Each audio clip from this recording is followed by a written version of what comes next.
How's everybody doing? All right. Well, don't speak all at once now. Okay. My name is Abdul Rashid. I've been asked to come on campus and engage you in relation to art and how that has influenced our imagery as far as Black people uh, in the efforts of social justice. And before we get going, I want to, basically give you some insight about myself. As I mentioned before, my name's Abdul Rashid. I'm from Flint, Michigan. I live currently in Berea, Ohio, with my family. Um, I've been for the past 42 years. I'm 50, so so for the past 42 years, since the age of 8, I've been enamored actually with art and its capacity to draw in audiences and influence people in terms of in all its different platforms, whether it was visual or music or dance or literary works, and how it could captivate and through that vehicle give depictions or translations in regards to how things are interpreted, how we are seen, how all people are seen, um, and different ways in terms of like how we can influence motivation, music, movements, and other things in relation to how society depicts itself today. Um, one of the things I wanted to do is advise that I wouldn't be doing my due diligence. Is like since we're talking about race, there's going to be some touchy topics that we're going to explore, and my understanding is we have to be unapologetic about it. Uncomfortable issues need to be addressed in uncomfortable manners at times. Otherwise, the issue is still going to remain. So, for those of you who might have like constitutions, okay, get strengthened by, if you got a peer next to you and everything with more of a mental resolve, make sure that y'all support each other because it's something we all should hear. This is not something that is a light topic in light of events that have kind of crept into the past couple of weeks. We need to talk about these things. Otherwise, we're going to continue to have issues that are of a repetitive nature and tragedies of a repetitive nature. All right. So, with that said, as an overview, let's get started. All right.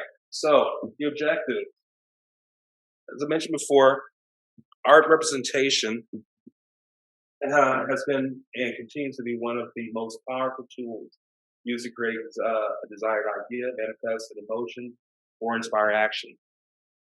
So, one of the ways we do this is that we'll do one of the things we're going to do today is do a slight touch in terms of like how art depiction influences the direction of movement or how it might cause a misinterpretation of a people or an accurate interpretation of a people. We're focusing on Black folks today. And I want to make sure that this is impactful to everyone. I don't care what nationality you come from, what background you are, what culture, whatever, however you identify yourself. Art has a strong influence in terms of like how we are seen and how we interact with each other because it influences ideas and influences thought.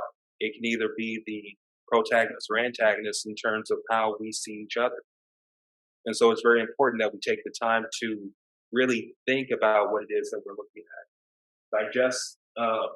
One of the ways we do this is digest the power of visual. And I want to make sure that like each of these visuals that you'll see today are just a small snippet, just a scratch on a massive iceberg in terms of like what all is out there. So the next time you see a painting, next time you see a picture, next time you hear a song, next time you see a dance, next time you watch a movie and everything, take into account everything that's being presented in front of you, because the superficial can be very overpowering sometimes, as opposed to the deeper meaning to the story that it's trying to tell. Consider what's really being seen. That's kind of what I just touched on right now. The responsibility we all share. The responsibility we all share in terms of how we are seen, how we are looked upon, how we look at each other, the differences that we all share and the similarities that we share. So, for all intended purposes, what I want you to do is make sure that you're looking beyond just the visual. Look into the story that it's telling.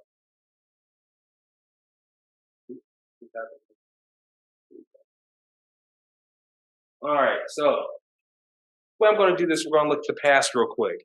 All right, so history and art. This history of art and the iteration of Black people is one of a love-hate relationship, as impacted by the creators of the translation. So what that means is that if we look at some of these images today, we look at the pharaohs and the queens of ancient Egypt. We look at the Dogon statue here. We look at the Zulu warrior. Our initial past, our historic past, our ancient past, so to speak, has given us empowerment, given us power and entitlement to a degree in terms of our placement in history. Something that's not necessarily, talked about for all intents and purposes, because naturally the status quo, for all intents and purposes, the majority at large will dictate what story is being told. Now, that's no one's fault. That's just history. I'm stating fact. Now, that doesn't mean that we're pointing fingers at anybody. So again, don't get uncomfortable, white people. You're right. So you're here. So I do appreciate that. Thank you.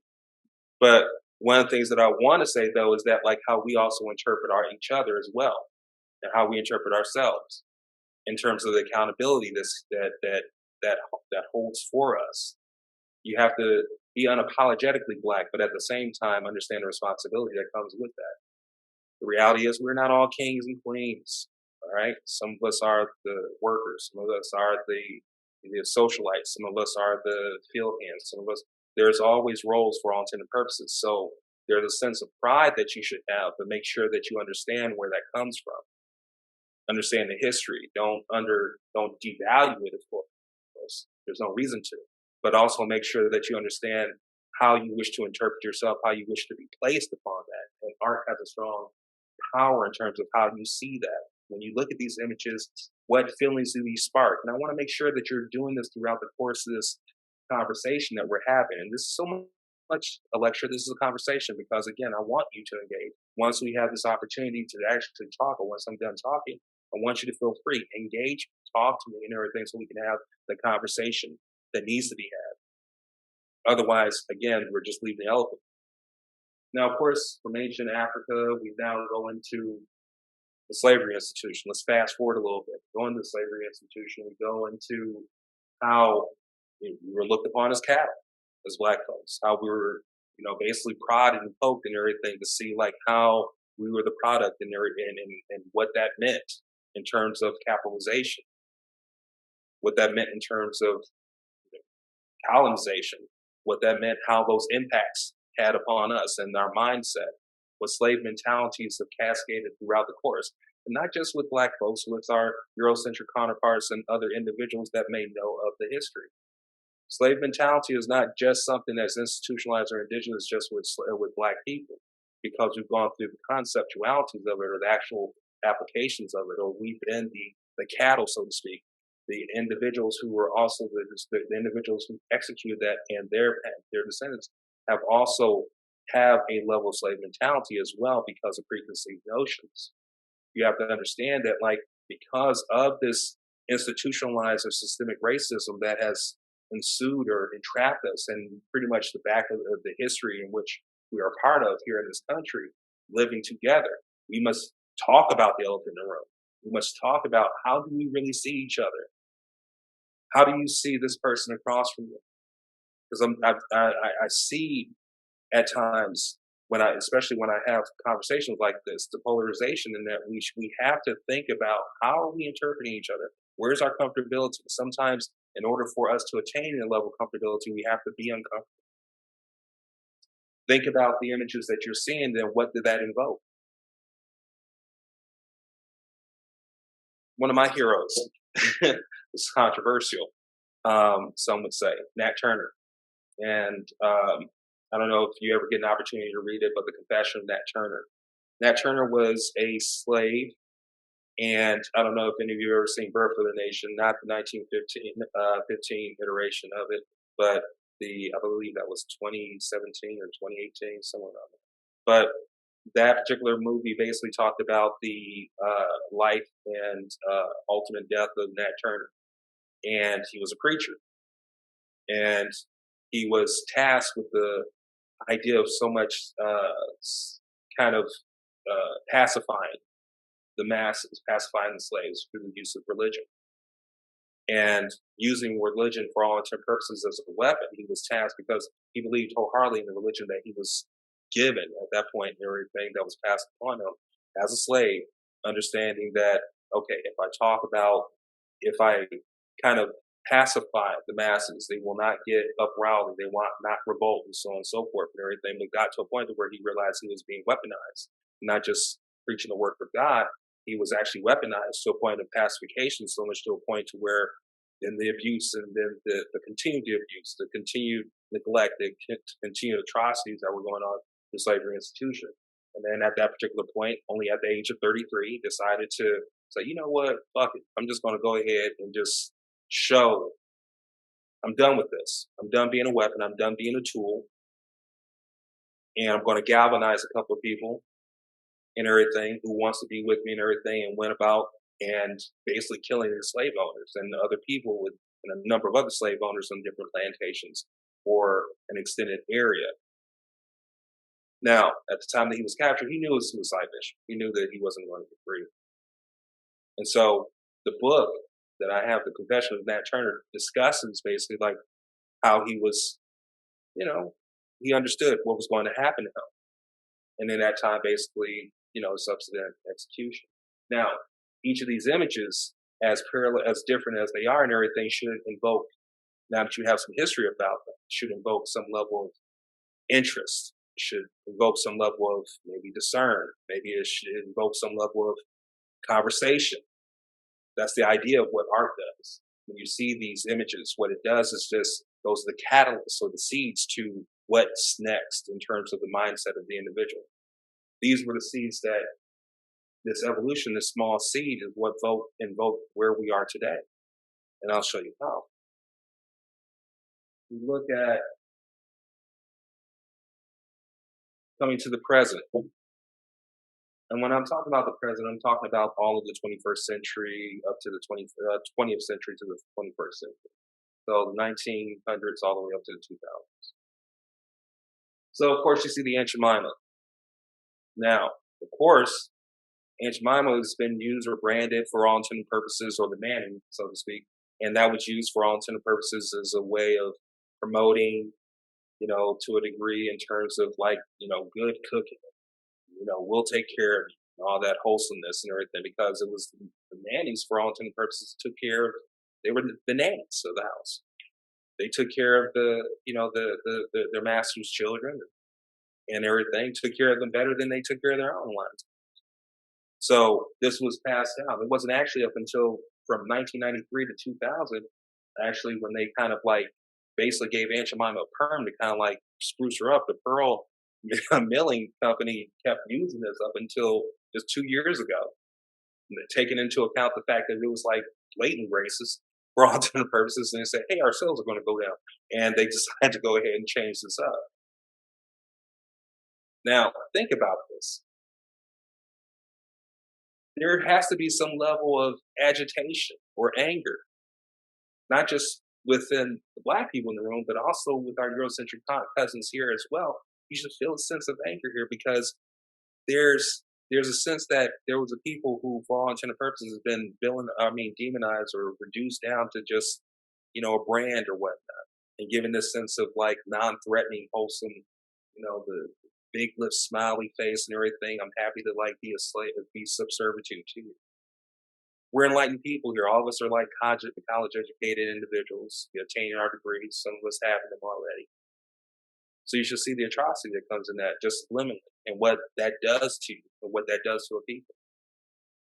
Now we go into, let's fast forward a little bit, 1960s, 1970s, Rosa Parks, of course, and some of the civil rights movement in terms of the Watts riots, and of course, assassination of Dr. King, assassination of Brother Malcolm,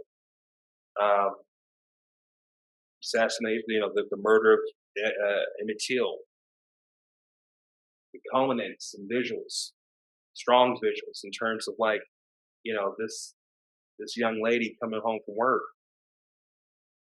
and basically just sitting down so tired and everything, and her being asked take the back, go to the back of the bus and everything for Caucasian Joe man who basically came up.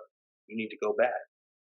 These little images should again spark some level of agitation and cascade that back and forth with agitation and anger, as it should, because of the deeper meaning behind this.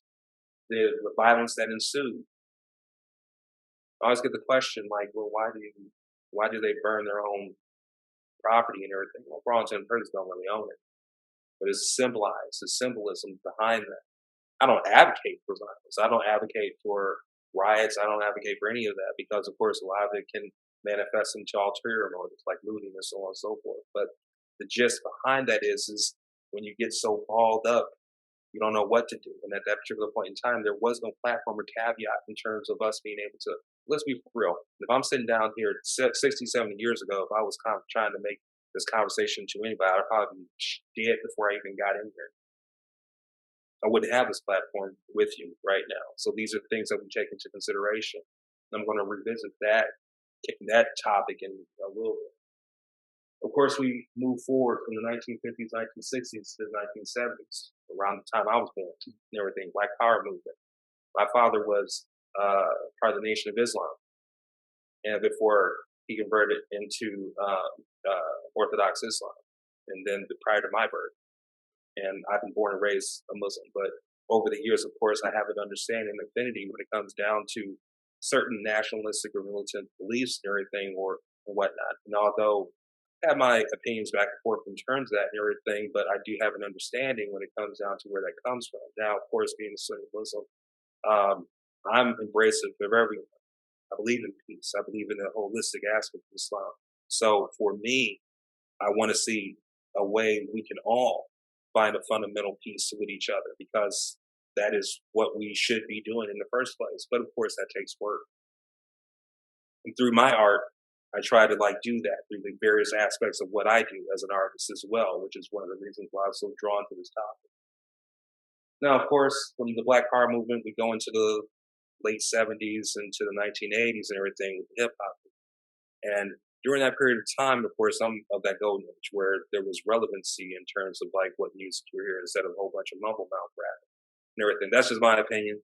I'm sure some of y'all would have different opinions when it comes down to your music, but I'm just, but there's, the layers behind it, the deeper meanings behind it, the relevancy in terms of the topic.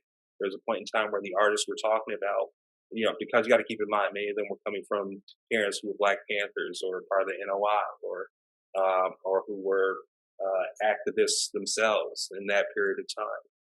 And so there's a lot of passion with that, in that music. There was a lot of dialogue in terms of what was going on. They were the poets and the lyrics and the lyricists of what was happening in the streets.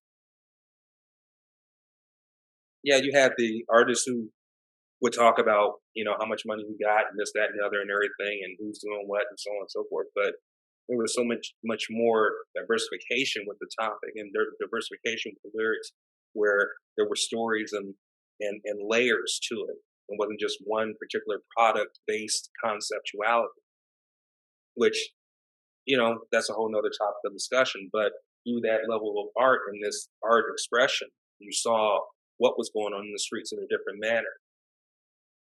There was passion behind it. Now, of course, there's a level of desensitization. We're desensitized for all intents and purposes because now everybody has a camera. So one death after another that might come up and everything, there's a sense of desensitization. You don't really see the relevancy. Like as one person gets shot, then another person gets shot, and then another person gets beat, so on and so forth. And we have until maybe if you're watching an entire murder take place, like with George Floyd, or in the case of Tyre Nichols, that tragedy. First thing that pops in your head sometimes when you see these things is it's not the, oh my goodness, and this is part of the desensitization, being so desensitized. Sometimes you sit back and go it's not a matter of oh my God, this person's being killed. The first thing that you think about is man, what did he do? When you're in an environment sometimes where this is happening so often, the question of the atrocity or questioning the atrocity isn't so much as far as what was done to get into it and everything. It's like, oh, you know better because you know what will happen to us. So when other people from the outside looking in, different communities look at it, it's just like, oh my God, this is horrific and everything. But this is like an average Tuesday, and it shouldn't be. But this is what aspects of our art again should incite. It should be deeper than just like, wow, that's a powerful piece. It's just like what made that manifest in the first place, which sparks again more fire to the more fuel to the fire when it comes down to what are our next steps to actually make something happen. What execution are we going to do as opposed to being stagnant and being still and being focused in terms of like where we are, what's happening for us, and what am I going to do next? What is just the me? We are not thinking bigger. As an artist, it is our responsibility to make sure that we're projecting what your next moves are going to be. I have no problem tasking that for myself again as an artist because I see the relevancy when it comes down to what is the next step, not just being a black man in this country, but because I have sons, because my wife is black, because my father is black, my mother is black, my brothers and sisters are black, and I don't want anything happening to them. So I find different manners and tools in like how do I express myself in a certain capacity. But you don't have to be an artist to do that. You can actually find other platforms. Actually, you're an artist in your own rights. What are you, in your own rights? What words do you use? How do you create the attention needed in order to focus on the bigger picture? We should all be responsible in terms of that because we're all of the same race when it comes down to the human race. My blood bleeds just as red as yours, and so on and so forth.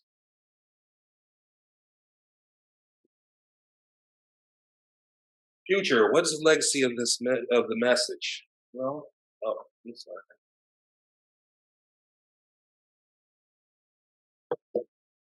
Knowledge. How do we identify ourselves? What do we do in terms of like, or how do we invoke a level of passion? How do we invoke a level of intrigue? How do we invoke a level of sympathy and empathy? There are many of us, there are a number of us who may not experience having a gun put to your head. There are a number of us who may not have been asked to join a gang. There are a number of us who may not be, I'm referring to everybody in this room. Some of the things that I'm talking about have happened to myself. I don't go into great detail about it because, you know, that's something I don't dwell on.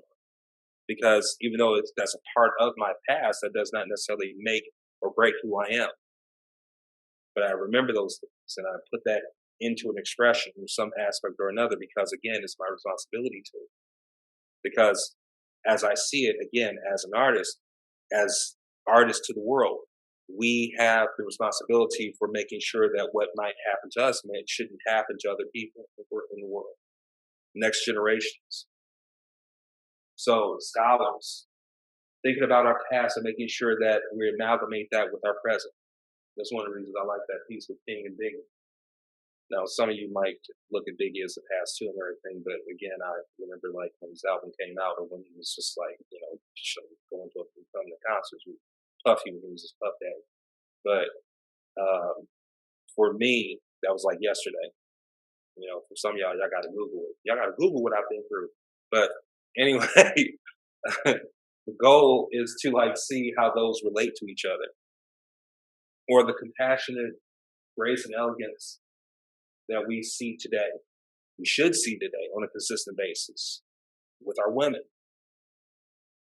not wanting to objectify you, as unfortunately we come across so often.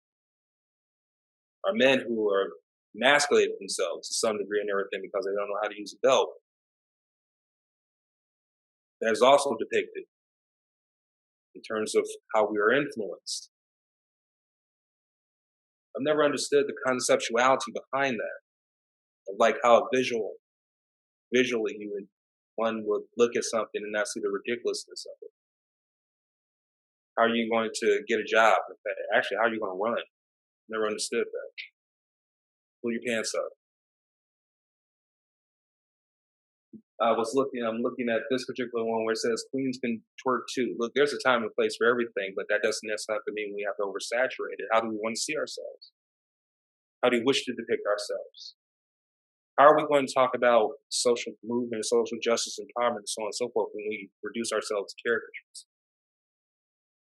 When I look at the b-boy or what have you and everything, these things, and I purposely, this is Caucasian narration of that.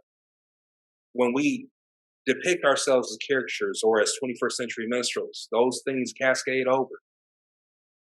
I was just in Costa Rica not too long ago with a couple of my brothers and everything, getting some, much needed R&R. And over that period of time, it's amazing that the concepts or the idea that people have of people in the United States. I have friends who are in Afghanistan, friends from Japan, friends from the Ivory Coast of Africa, um, all over the country. And when they travel, when they come to the States and everything, sometimes I hear that we talk, sometimes message on Facebook, and they'll say, like, man, I tell you, the way they see y'all over here is very interesting because they only see one superficial, two-dimensional gay guys of us. And how do you talk about, empowerment and strength and so on and so forth in terms of like making us this powerful depiction and everything when everybody's popping their butt one way or another and everything, just like, I got dollars and all this other stuff and everything when there's so much more to us. But our art depicts that. If we embody it, we embrace it and everything, this lunacy, this ridiculousness, this lunacy, idiocy. How do we be advocates for our strength and our empowerment?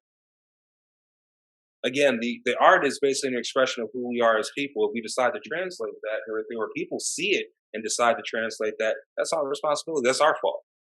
Now I'm speaking directly to black people at this particular point. I mean, like, we have to take ownership in how our images are going to be. We have to do this because if we do not, who will be the narrators of our story if not us? Who will properly tell our story if not us? And how do we wish to be depicted? What is to become of us if that is the case? I'm a big proponent for superheroes. I like the black imagery and whatnot. My studio, actually, I have an art and animation studio, and our projects and our IPs, our intellectual properties, showcase, superheroes, black superheroes that we're it's just there. Doesn't no big explanation behind it and everything. It's the society we live in and everything, but I love the empowerment and the fantasy and the mythology that it creates in terms of that pantheon of heroes. Because that's basically what Thor and Hercules and Zeus and what have you are. They're basically the conflicts of that time. We have the opportunity now to create our own. Me and my business partner took it upon ourselves to create an entire aspect of that particular iteration of translation, how we wish it could be depicted. I enjoy it because I'm a comic book geek, but for all intents and purposes and everything, creating it into multi-layer platforms and monetizing, of course, that's the businessman in me. But the idea is, again, promoting the images that I want to see. I want to see us as the superheroes.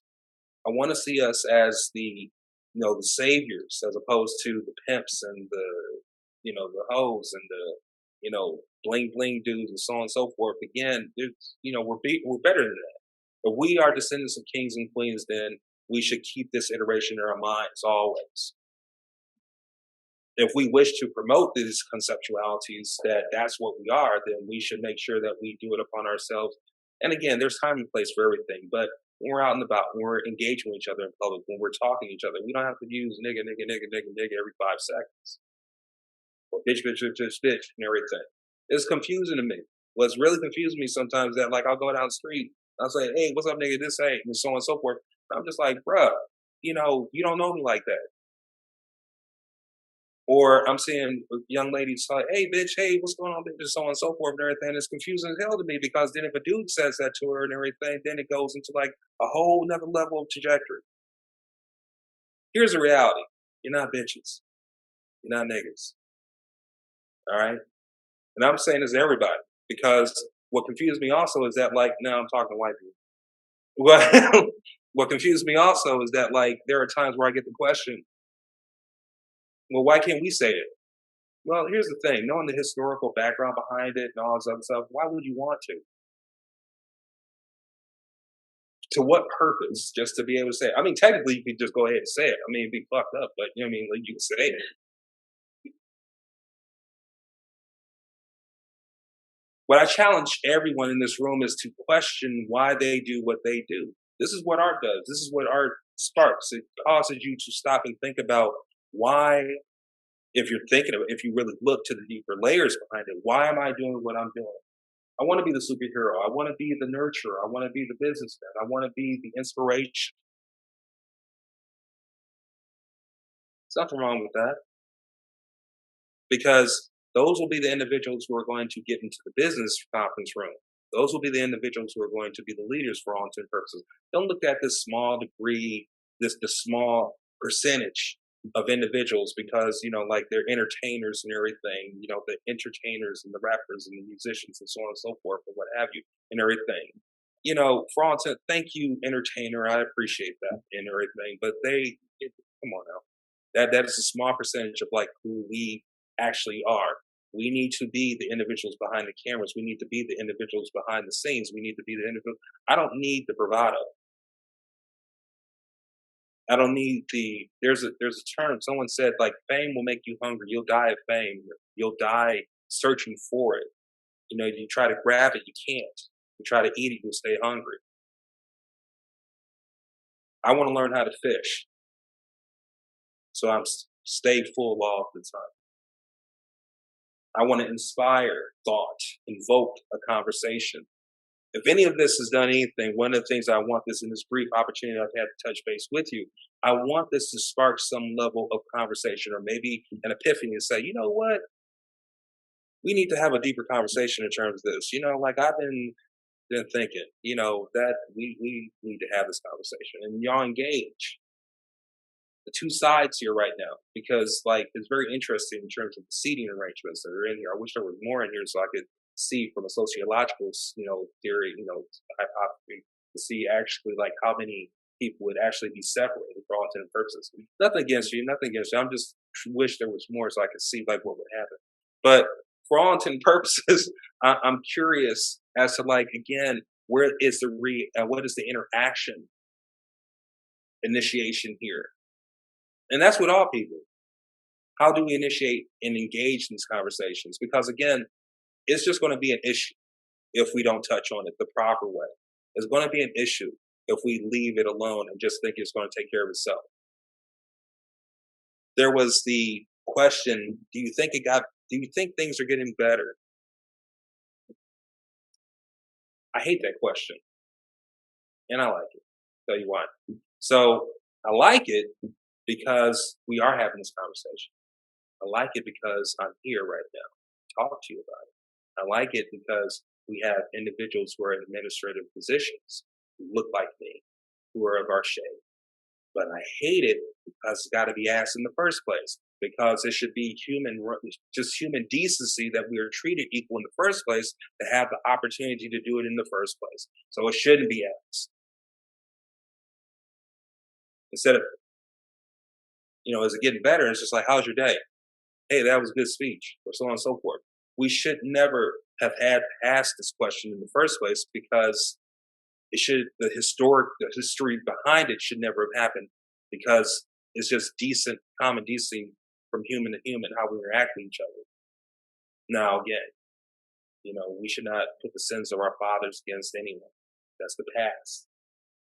But it is our responsibility, and this is everybody's responsibility to know what the history is and not that's not me and negate it and not think that stuff like this can't happen again. It can happen in small pockets where a murder is caught with a camera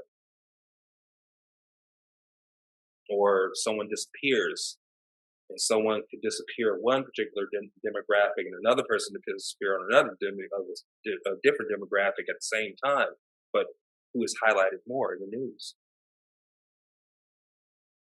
No one's fault. I'm not blaming anybody here, but it's something to think about. It is me as an artist to bring this to one's attention. It is yours as the audience to translate and digest it however you will, and hopefully galvanize and mobilize and act in importance. Thank you.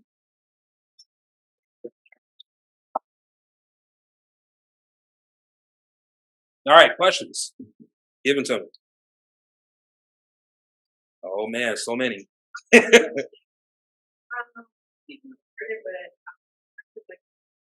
Okay.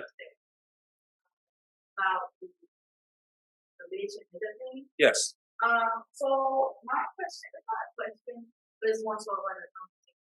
Please.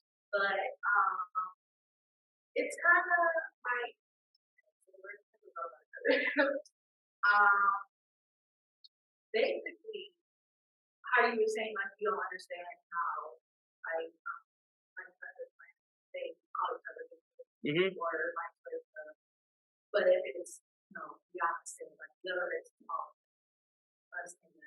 You talking about the ownership of it and trying to like use it in a term of endearment between each other? Okay, yeah. All right. So I would be lying to you if I wasn't in a frat house myself and I wasn't saying like, nigga this, nigga that, so on and so forth and everything. Because I did. It occasionally slips out now, and I'm 50. So I mean, because it's not. I'm not saying that, Lord knows, I'm not saying that like do what I say and not what I do type of thing at all. I hold myself accountable because I'm around individuals who are like businessmen and business owners and partners and all this other stuff and everything. We're quite honestly, we're too old to be going around talking as if we're like 20 and 30 or whatever and everything like that. We're at a different level in our lives, and when it comes down to that, we're making business decisions and business efforts and business agenda. So for us, we take it upon ourselves to acknowledge that, like, yeah, we are. These are terms of endearment.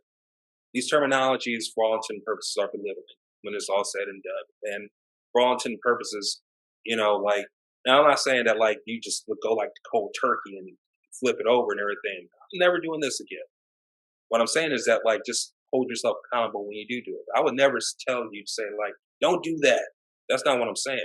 What I'm saying is bring your attention to what it is in terms of how. Now, of course, I argued that point, the very point that you're talking about. I argued that 30 years ago before you were born, and it was, and for me, I realized that like over the years, I realized that like after a while, it just got lost in translation because for all intents and purposes, what are we telling our children? What are how are we just embracing or taking ownership or taking control of something that was used to control us? I get the intent. I get the intent.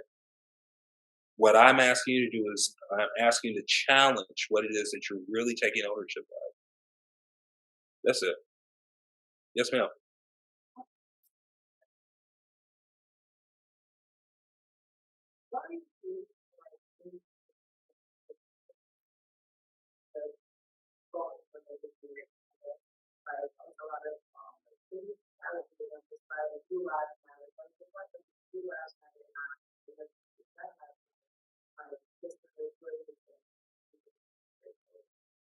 In terms, okay, what in what aspects? Because you kind of talked about a couple aspects in terms of interaction.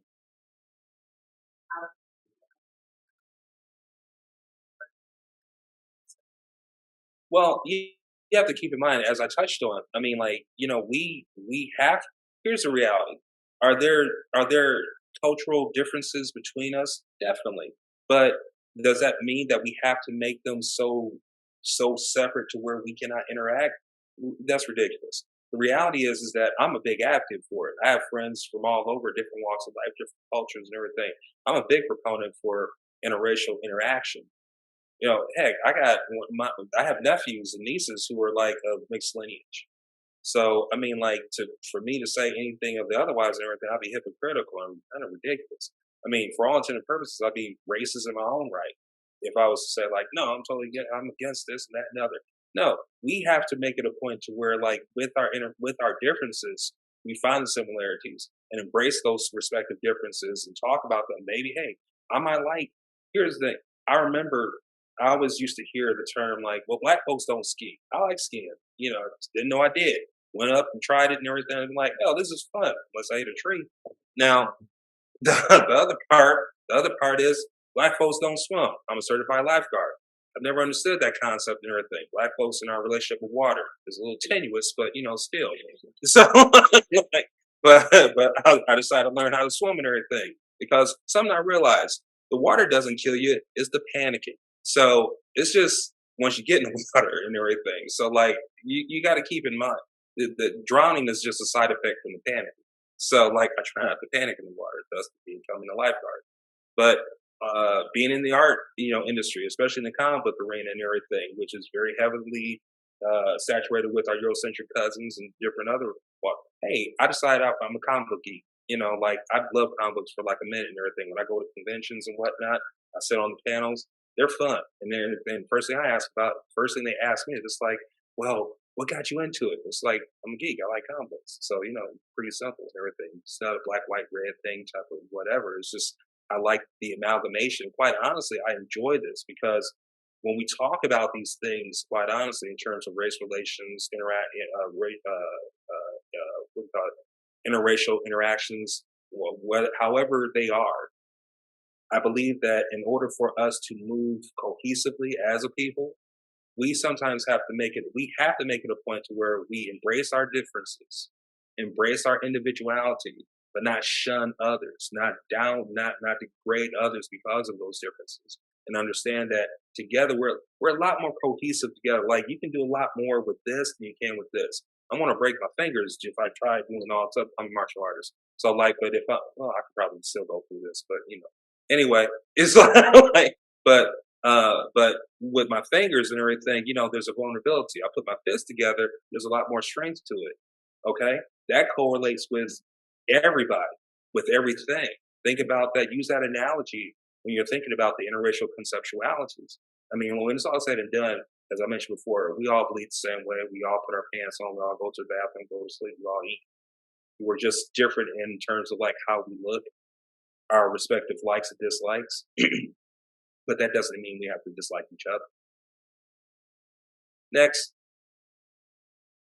you go ahead and talk. So I just had a question about one of these tribes. Yes. How people see us, like you said. Mm-hmm. Yeah. So that one, why do I guess like would this be like I kind of do what I think. So I kind of personally think that us as black people have our own, Yep. and that is included in it with whatever way you look at it. With our clothing, our manners, our hairstyles, Yep. just style in general. Yep. And I'm not opposed to other slides when you said like we should be different. I think in today's age, we are. I think a lot of like there's a lot of black but entrepreneurship companies or makeup companies. I think you have the online influencers, that's a big thing now.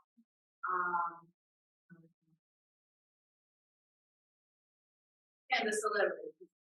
Okay, so what I say to that, there's a time and place, as you heard me mention that a couple of times. Time and place for everything. But if you want to be taken serious, especially in the business world, you can't be popping your booty back and forth and everything, thinking that's going to be the case. Now, that small percentage of entertainers and what have you, or influencers and whatnot, there's a small percentage. They make up like 3%, if not 2%, of those who are making several millions of dollars out of the overall whole world on these social media platforms. I think that's great. For all intents and purposes, knock yourself out. But and do keep in mind those dances are historically Afrocentric from like they come from the motherland.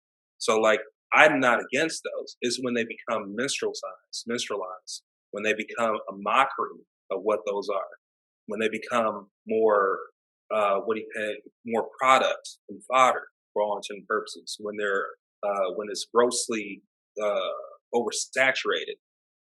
I have no problem with, like the expression of dance and, this, that, and the other and whatnot. Hey, like I said, there's time and place for it. But I can't take you seriously, or your average business person is going to take you seriously as a business person, except that entertainer or minstrel, which is all that would be for that brief period of time until you age out. You're not going to be 60 years old popping it. I would hope not. And still think that you're going to be seen as a legitimate business person.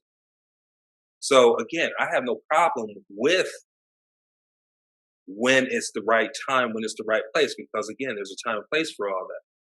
But to use, I don't even count entertainers or influencers and whatnot. I'm talking about like straight business people, the people who I hang around, quite honestly, though, which is, and not to say that that's taking anything away from them. I'm not, because they're making their money too. But I'm referring to the people who are behind those machines, the people who are behind those individuals, those images that you see, those narrations that we see. Because again, who's telling these stories? Who's controlling the framework behind that? Yeah, we got a couple of black-owned businesses, and I say a couple because we're nowhere near where we're supposed to be. When we look at the tragic massacre in Tulsa back in 1921, which a lot of people just figured out and everything because by fluke a couple years ago, which was Black Wall Street.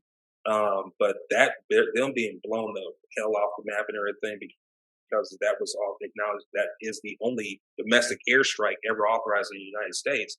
But they're blown off the face of the planet. Central Park and everything in New York, that was a black community at one point in time. That got washed away, literally, and then repopulated and redone with the park. Rosewood, which another tragedy and what have you. If those cities were left alone in terms of its economic base, we would be so ridiculously ahead economically and fiscally now and fiscal knowledge. In terms of the fiscal comparison, in terms of fiscal literacy, you got me going on this. In terms of the dynamics of fiscal literacy, we are ridiculously hindered and regressed from those tragedies. We are maybe in like middle school or grade school from fiscal literacy as a whole, as a people, in relation to where our counterparts are, who are like graduate school and out of college. And that's all based in terms of like how we are seeing ourselves, where we are. So those businesses that are today, by using what they have in order to get the attention and get those monies and get this, I applaud it. Great. That doesn't mean that like I'm an advocate for it. You know, you make your money, great, and so on and so forth. But you better make sure you get that money right now because there is no longevity in that unless you decide to diversify that, invest it, and monetize it in different manners. You can get a couple bands doing this, that, and other. Hell, I've seen strippers get a couple bands and everything at night, but they blow through it immediately because they don't know how to handle their money. So what I'm saying is that there's times and places for execution of actions like that.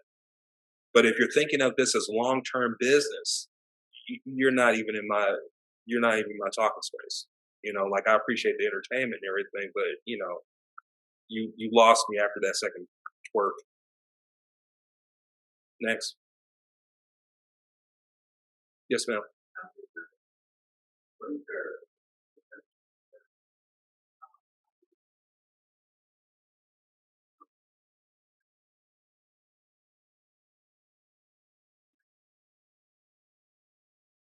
Hmm.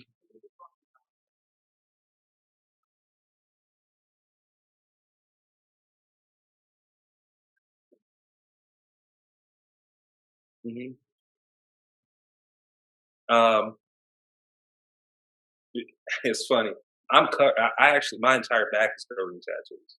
So I'm a big advocate. My household actually is an advocate for tattoos. My wife has tattoos. My sons are tatted. You know, I'm a big proponent for body art and everything. I'm not going to put it on my face. I don't even understand that. But you know, do what you do. I'm not putting anything all over here or anything. But do I have tattoos on my chest and my arms and everything like that? Most definitely. Because like me, again, that's my artistic expression. You know, I love tattoos. I love body art. I love piercings. Don't have any, but well, except my ear. But um, I'm a big fan of them because. But again, just like with anything, as I was mentioning before, time and place. Depending on what industry you're going into, hey, if you're going into a certain industry in which, like, hey, maybe you're the body, you're the business owner and everything, you can create you can dictate your narrative when it comes down to it and everything. Great, but if that's not if you don't have that luxury, I would second guess whether or not I'm going to put, you know, I'm that dude across my forehead or put a couple tears here and whatnot, especially when, you know, when people like myself know the meaning of a couple of teardrops here or what have you and everything. And then you think you want to go into a business meeting and everything and think that like, oh yeah, that makes sense. Besides the fact that you're going to totally lower your hireability or or how serious individuals will take you, depending on the industry in which you're in. You could find yourself looking for an opportunity to get hired and everything because you decide you got this tattoo here and everything. You get, oh, well, thanks for coming in, but you're done because of the preconceived notions. You got to understand that, like, perception is 9/10 of reality until proven otherwise. That's just fact. When I walk in the room, it's real talk. I'm 300 pounds and I already know how I look. I don't look that happy. I already get that. This is my natural expression and everything. So, like, I already know how I look. So when I walk in a room, I'm not walking in necessarily the most like, hey, everybody, and everything, because I look insane when I do that. And when I walk in a room, I already know what the perception is. Like he's mean or he's this, that, and the other, and everything. But when people take the time to talk, though, they realize, well, my voice is significantly higher than what they might have perceived. And the other thing is that I'm a lot more articulate, and actually, I'm a lot more engaging when I take the time. When they take the time to look at it, but how many people are going to do that? So I have to command my situation. I have to dictate my opportunities. This wasn't always the case in terms of me being able to be in a position to convey myself in a certain manner. So I have to think about how am I going to present myself. Coming in a certain way is going to garner some level of perception. Coming in with a piercing here, and a couple of tattoos all over my face and everything, I've lost the audience depending on the scenario. So, well, all I'm saying is like express yourself. Again, I'm an artist, so I'm a big fan. Express yourself. Do your piercings, do your tattoos, so on and so forth, and everything. I know I am. I'm looking forward to the convention and everything next month. I'm going, get a couple more. But the reality is that I'm not necessarily going to put it in a manner to where it will compromise what I'm doing and what my agenda is a grander agenda. And so I have to make sure that, like, when I present myself, I'm presenting myself in a manner and in a fashion in which I am demanding to be taken serious and people will take me serious because I'm projecting that and I'm conveying that. I don't make the rules. I work within them so that ultimately I can rewrite the book to fit what my agenda is. But you got to learn how to play the game. There's a term that Iceberg Slim used one time. I read that book a couple times. It's called Pimp. And reading it, he says, and I love this thing, in everybody's life, especially when you're a business person, somebody's the host, somebody's the pimp. Your goal is to become the pimp. Now, I'm sure. Now, I'm just letting you expand that theory a little bit because again, it came from Iceberg Slim. He was no pimp, so I mean, so some of it was a little, for at that time and everything, is very controversial. But I think you get the understanding of it. We have to answer to somebody for all intent and purposes. How we present ourselves will dictate how we are addressed ultimately, so that doors will open for us to be the individual that makes the rules ultimately. That's if that's your agenda. That's if your goal. I'm a big picture thinking person and everything. So like I want, and again, I don't want fame or this, that, and the other. I just want power and respect. I want, that comes with that level of power and respect. The money then follows. But how again can you take respect, give respect and everything if you're coming in looking like a cartoon character? You got to think about these things. Think about how you want to be seen. Think about how you art can be used as a massive weapon or an incredible hindrance. All right. So it's your decision on how you wish to utilize it. I know you said you had one that was less, but this young lady, you did raise your hand. It's still like,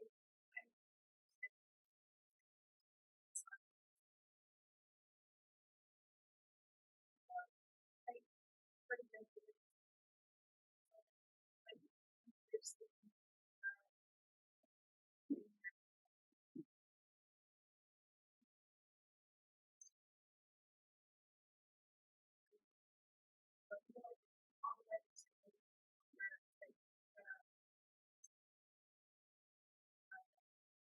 Hmm.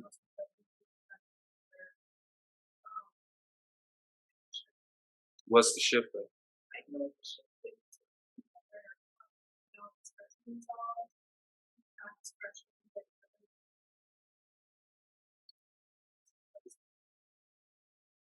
Are you saying the platform has shifted, or you're saying right? The platform has shifted, and I'm 100% agreeance with you. The message hasn't. The platform has shifted, but when you look at the overall aspect of it and everything, the content, the presentation, what have you, it is the same thing, just a different platform and different way of delivery. The individuals have changed. The spectacle of it has changed, but it's still the process. So I'm not disavowing what you're saying, but what I'm saying is that like again, it's still the same. The basic principle in this aspect, in terms of media perception, media presentation, what have you, you have to keep in mind that like everything has evolved for all intents and purposes. First there was Betamax, and then there's DVDs, and then there came, VHS tapes, and then DVDs, and now you just stream them. All right, it's different platforms, but again, the message or what is being conveyed is still the same. You can. It depends. I will say this: I agree with shifts in all aspects because, like, we have to be, for all intents and purposes, flexible and adaptative when it comes down to media presentation, media platforms, and what have you. But to think that, you know, it was interesting. My son was talking about like how I guess it was like a hairstyle, and I guess for a hot second and everything, the flat tops came back and all this other stuff and everything. I had to laugh at it because I was just like, dude, I was doing that here. He's no, you weren't. And I was like, dude, you 5 pictures of me right here. It's like in college. It's like we had the same haircut. And he was like, oh wow, and so on and so forth. Okay, we call it the such and such, and it was something stupid. And it was just like, but the other thing was it's like, okay, it's a gummy, we call it that. And the thing is, and if he's watching right now, I'm just joking. I love you, you're not stupid. But anyway, but the reality is that um, uh, we I understand what you mean in terms of the shifting of sorts, but the message is still going to be the same. It may be delivered differently, but the programming is still there, and that's the part where we have to be careful of in terms of how we're looking at it. And because this is your first time looking at some things, whereas like I have 50 years, well, really 40 some odd years of experience, and seeing how like, oh wow, that was the same thing. It's just saying it differently, or a different person, so on and so forth. You're going to see in time that like the message will continue to be relatively the same. It's going to be presented differently on different platforms, but the message is very much is still digestible in the same facet. So again, I agree with what you're saying, and I see what your point was, but the shift is just transition from one platform to the other where the message is still the same. But again, who is still creating the narrative? Yeah, we have a couple more individuals that look like us behind the scenes, but I can promise you there's not as many as there need to be because our narration in terms of how we are seen is not always narrated by us. I can guarantee majority of the time it's not narrated by us. We're being hired to provide a certain narrative that is still dictated by individuals who are not looking like us. Next, or is that it? Oh, oh yeah, finally I got it. Go ahead.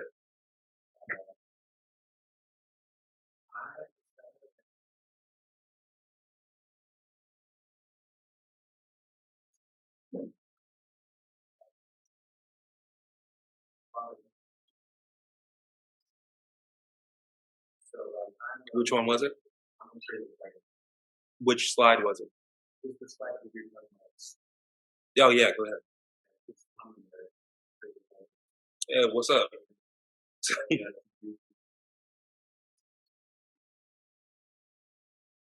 Rule the world, man.